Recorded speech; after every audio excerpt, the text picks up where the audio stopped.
Tara. Waalaikumsalam. Assalamualaikum. Waalaikumsalam warahmatullahi wabarakatuh. Guys, lanjut lagi guys. Kita masih di Tes pembahasan tentang tes pramusim Sepang Sepang. Betul. 2023. Ya. Kali ini kita akan membahas tentang pabrikan Jepang. yang jumlahnya saat ini hanya ya dua pabrikan ya bang, pabrikan. dua brand ya. Dua brand, dua Victory. Itu belum Honda tahu. dan juga Yamaha. Yamaha. Kalau di Indonesia dua ini bebuyutan musuh. Bebuyutan, gontok-gontokan. Wih. Nggak di balap, nggak di pasar, Nah. nggak di brand image. Terutama di pasar sih bang ya. Betul. Pasar tuh wah ya kemunculannya Honda Beat dan juga Mio gitu kan. Perang tuh perang gitu ya. terus. Terus udah gitu kalau dari PBK Jupiter dengan Supra gitu ya. Wah. Supra bapak bukan. Nah, untuk di MotoGP Iya, mereka juga tetap berperang. Betul. Walaupun sebenarnya nggak cuma antar pabrikan Jepang, betul. sama yaitu gas yang sebelum kita bahas pabrikan Eropa. Pabrikan Eropa. Tapi lagi-lagi biar kita fokus kita akan membahas tentang ya pengembangan yang dilakukan oleh pabrikan Jepang.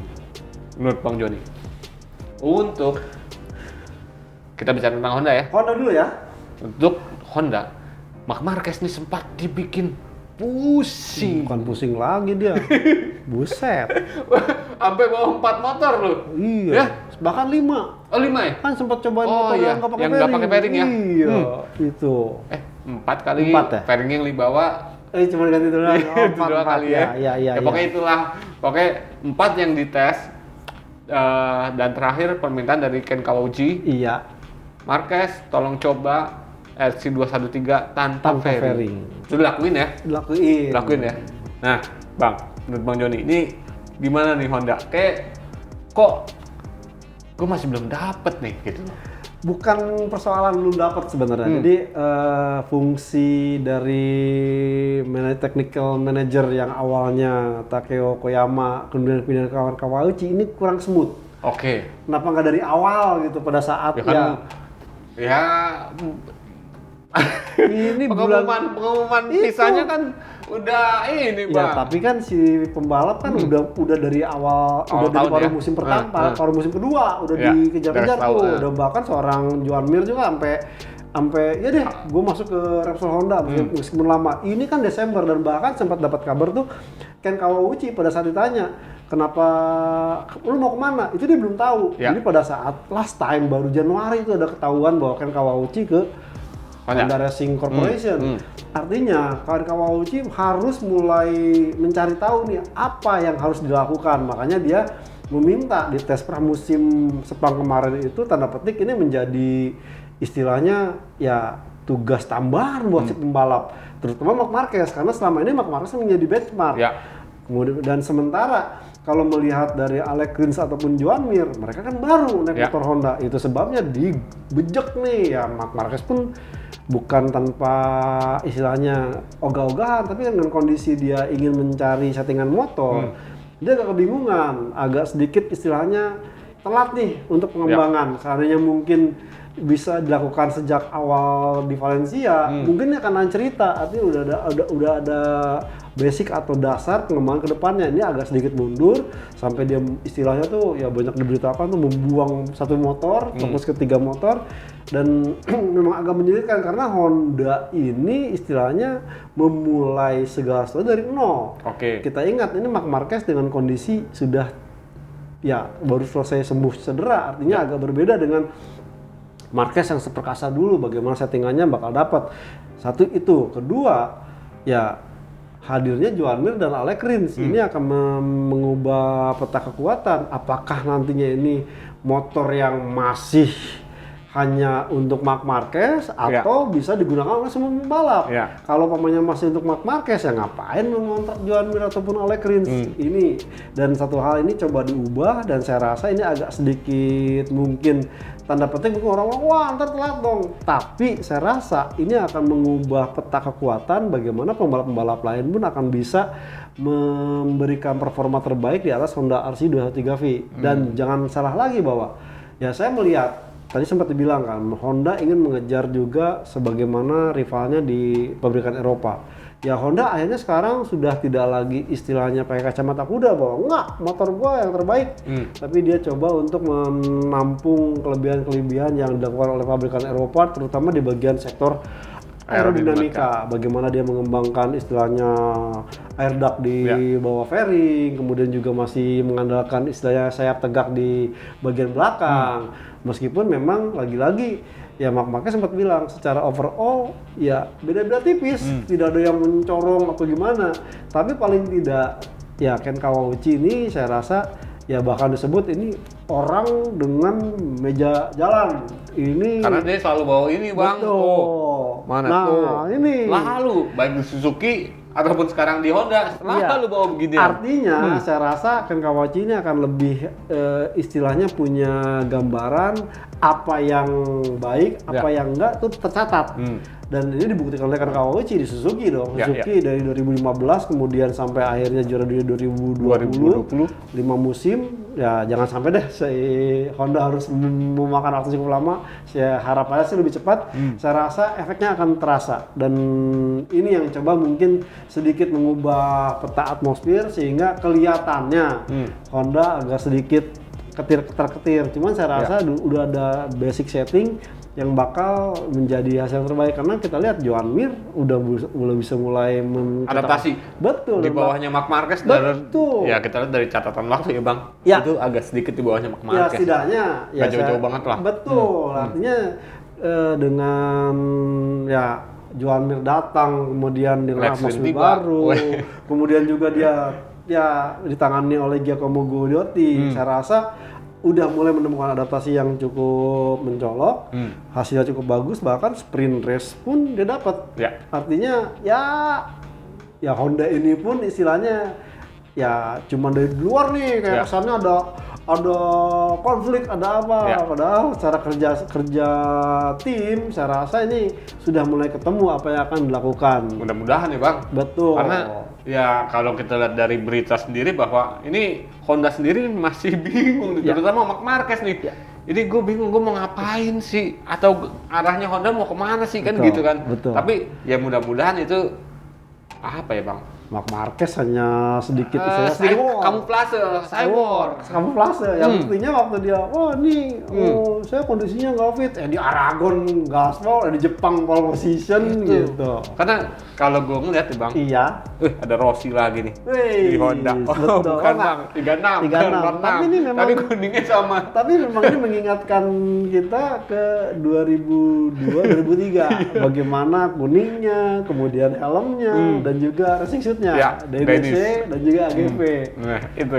Nah maksud gue gini bang. Betul. Honda memang sudah memperlihatkan bahwa dia sangat serius untuk mengejar ketinggalan dia. Iya. Ya ini bang dari yang tadi lu bilang nih, air duct apa segala. Iya. Terus bodi belakang lebih kompak dengan istilahnya salad box yang ada di tengah atau kayak gimana. Knalpotnya ganti. SC Project jadi Akrapovic sekarang. Itu dia. Betul. Jadi kalau gue ngeliat ya ini masih Sepang nih. Betul. Masih Sepang dan balik lagi Ken Kawauchi pasti punya maksud kenapa dia meminta Marc Marquez untuk lu running motor tanpa fairing. Iya. Dan itu patut kita tunggu untuk di tes Portimao. Itu ya. Oke bang, itu tentang Honda ya bang? Honda. Mudah-mudahan dapat hasil baik di Portimao. Amin. Karena ya tinggal itu harapannya. Iya, tinggal Portimao, habis itu langsung ronde MotoGP pertama. Pertama kan. Betul. Itu dia. Karena tuh lagi-lagi bahwa wah, ini oke lah. Dan bahkan dia sekarang sasisnya aluminium. Swing arm. Swing armnya aluminium, bukan lagi karbon, pakai karbon. Ya Rossi aja sebenarnya nggak suka karbon. Iya. Karena terlalu kaku istilahnya. Ini dia. Kita bicara tentang seseorang yang tersenyum di awal. Asam manis kalau saya bilang. Nah, itu dia. Iya. Tersenyum di awal, tapi setelah itu ketar-ketir lagi dia. Betul. Kita bicara tentang Yamaha, Bang. Yamaha. Garpu Tala. Nih, yang menjadi tuntutan dari Quartararo dan juga mungkin Franco Franco Morbidelli Morbidelli. sudah terpenuhi nih Bang. Betul. Top speed meningkat, Top speed walaupun meningkat. memang nggak terlalu drastis. Itu dia. Menurut Bang Joni, seperti apa Yamaha di Sepang kemarin? Jadi saya rasa memang apa yang dikeluhkan soal top speed dipenuhi. Hanya saja lagi-lagi pada saat kemudian ini efek sebenarnya di saat sebuah motor meningkatkan top speed ini Ya. berarti ada istilahnya perubahan di mesin. Artinya apa? Secara perubahan ini tidak hanya mesinnya tapi akhirnya mengubah keseluruhan. Ini kalau mamanya ini ada perubahan yang mencolok, efeknya bikin masalah ke yang lain. Ini sebenarnya kejadian di Suzuki, Ya. kemudian Ducati, dan sekarang Yamaha. Suzuki bagaimana dia meningkatkan top speed tahun lalu, dia agak kesulitan untuk time attack. Ketularan sekarang Yamaha, karena di saat hari pertama kedua Franco Morbidelli dan Quartararo tersenyum karena memang top speednya dapat. Cuma memang agak sedikit kurang lincah di tikungan, makanya kemudian di fase hari kedua coba dengan mesin yang baru plus perangkat aerodinamika yang baru juga. Bagaimana mereka menggunakan 3 aerofairing berbeda. Ya. Saya sebutnya tuh moncong lele, moncong Lele itu yang lama ya? Iya, yang lama, Yang yang lama. nyambung, Ya. ada kumis lelenya. Ya. Kemudian yang moncong jet tempur, Jet tempur yang mana? Yang ini yang cuman kayak Sukhoi Oh, itu. kayak winglet aja. Winglet. Oke. Cuman dia agak menurun dan Ya. tumpul. Sama Oh, ini, yang ini Bang, ya, nih. ya betul. Ya. Sama yang moncongnya Hugh Martil, mirip kayak Ducati. Oke. Sampai bahkan dia mencoba juga dengan pakai air duct, cuman itu tadi Quartararo bilang saya belum bisa dapat. Karena apa? Ya harus coba lagi. Cuman ya dia sempat merasakan bahwa ditegaskan oleh Franco Morbidelli sebenarnya kelemahannya adalah di time attack atau di kualifikasi. Oke. Karena kualifikasi ini 80% menentukan hasil yang terbaik, apalagi ada sprint race. Nah, dengan ban baru, kemudian tangki yang isinya tidak penuh, ini performanya kok sama aja. Itu tuh. Sementara untuk di race pace setting penuh, kemudian long run, ya race pace-nya nggak beda-beda jauh. Cuman kan persoalannya adalah bahwa dengan format balap baru ada sprint race, Ya. di mana penentuannya nanti di kualifikasi, ya istilahnya kualifikasi ini akan menentukan start sprint race dan main race. Nah ini Yamaha agak kesulitan. Waktunya tuh dibejek abis tuh mentok. Tidak sampai bisa nembus 157 seperti motor-motor yang lain. Itu. Mentok paling bagus 158, 158 pun masih gede. Ya. Nah ini yang akhirnya membuat Quartararo dan Franco Morbidelli agak sedikit tanda petik memberikan warning kepada Yamaha, ini harus segera dibenahi. Itu. Jadi kalau diambil dari kesimpulan nih Bang, Betul? dari sesi tes 3 hari Iya. yang dilakukan oleh Quartararo dan tim lah gitu ya, mereka dengan motor baru ini nggak bagus ketika memakai ban baru. Tetapi ketika memakai ban yang used Udah tire berapa atau ban lap, bekas ya, betul. misalnya anggaplah udah 5 lap atau 10 lap, Betul. ini hasilnya mereka bilang fantastis. Betul. Nah, apa yang akhirnya membuat ya kenapa kondisi seperti itu terjadi gitu loh Bang? Ya, Apakah pengaruh dari sasis, apa pengaruh dari aerofairing? Ini kalau kita melihat bahwa dengan kemarin itu Yamaha tidak hanya memperkenalkan mesin baru, Ya. tapi dia juga mengubah aerodinamika dan sasis serta swing arm baru. Nah ini yang memang Dicari kombinasinya, Cari mana kombinasinya. yang bisa menyebabkan Nah, hal itu ya Bang? betul. Nah, sementara ini tidak dilakukan di saat tes shakedown. Ya.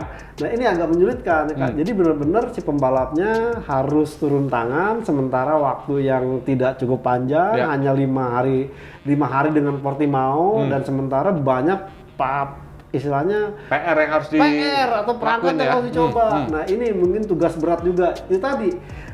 Jadi pembalap pabrikan itu agak menyulitkan. Nah, Quartararo selama ini kan hanya upgrade yang tidak terlalu berat. Ya. Kenapa tidak terlalu berat? Ya hanya aerofairing, hanya tuning dengan sasis atau swing arm Ya. yang baru. Ini benar-benar baru sama sekali ya mesin, ya sasis, ya swing arm, ya aerofairing. Ya. Sehingga ya bebannya ini menjadi ketambahan apa yang harus dia kembangkan, meskipun sebenarnya tidak ada beban seperti Ducati atau tim Ya. lain, tidak ada tim satelit yang harus Ya. dia perhatikan. Ini benar pure murni. Ini makanya Yamaha kemarin fokus ke 2 orang, Quartararo dan Morbidelli. Ya. Nah, sementara Morbidelli itu lebih cenderung tetap pada aerofairing yang moncong kumis lele. Sementara Quartararo cenderung ke yang jet tempur. Makanya agak sedikit perbedaan dan itu sebabnya pada saat mesin itu sama-sama setuju cukup bagus, tapi giliran time attack diakui oleh Franco Morbidelli bahwa memang benar apa kata Quartararo pada saat